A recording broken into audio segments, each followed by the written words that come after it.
Donc, entre le 31 mai et aujourd'hui, 5 juin, pendant la période pluvieuse, nous avons enregistré presque 6 secousses sismiques entre 4 heures de l'après-midi et 4 heures du matin, donc en 12 heures de temps. Alors que généralement, chaque mois, nous enregistrons à peu près 60 tremblements de terre en moyenne. Et autrefois, on enregistrait 100 secousses, donc le nombre a diminué.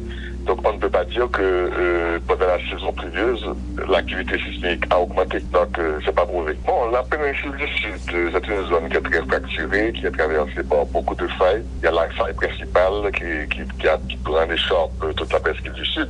Et il y a beaucoup de failles secondaires. Donc c'est une zone qui est très fracturée, qui est très mouvementée.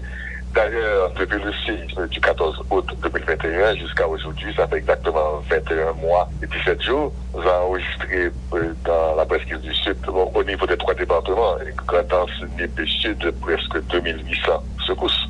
Ce sont de petites secousses. Et particulièrement au niveau des départements des NIP et de la Gradasse. Donc, les répliques, ça correspond à l'ajustement des roches de la presqu'île du Sud. Donc il y a beaucoup de répliques, plus de 1200 répliques dans le département des NIP et presque autant dans le département de la Gradasse. Donc il y a des ajustements qui se font.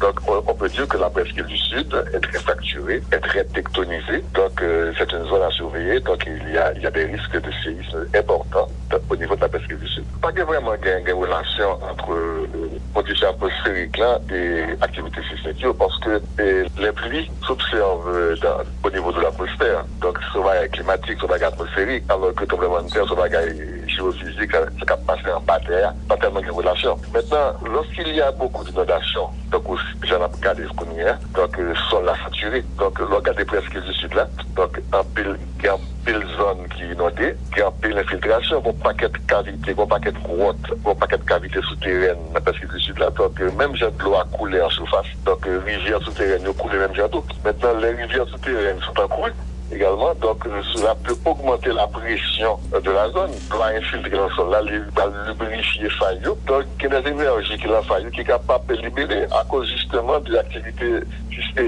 et la pluie, à cause justement de l'infiltration qui fait dans le sol là. C'est capable de créer une libération de petites énergies. C'est une seule relation que nous avons entre activité de la pluie et tremblement de terre. Donc, c'est pas qu'il y a fait l'objet de recherche jusqu'à présent. Donc, malheureusement, nous avons des laboratoires pour qu'ils étudient. Mais c'est des pistes de recherche. Ils ont une solution qui gagne comparaison entre le gain de la pluie, la inondation, avec activité tremblement de terre. Bon, tsunami est différent parce que le gain de la pluie, c'est la mer qui est mauvais. C'est le rôle cyclonique, le niveau de la mer a monté. Donc, c'est en surface. Niveau à monter. Alors que le tsunami, lui-même, c'est qu'il y a une faille qui passe dans la mer. Donc, le faille là, il y a une la dernière pour un tremblement de terre. Donc, il y a des zones de volume. Donc, c'est l'eau en bas terre qui monte, qui provoque un tsunami et qui peut provoquer des dégâts. Donc, il y a une grande différence entre tsunami qui provoque des zones de volume avec activité qui est liée à problème cyclone, inondation. Donc, c'est rôle cyclonique, c'est en surface. Donc, c'est deux bagages qui sont tout à fait différents.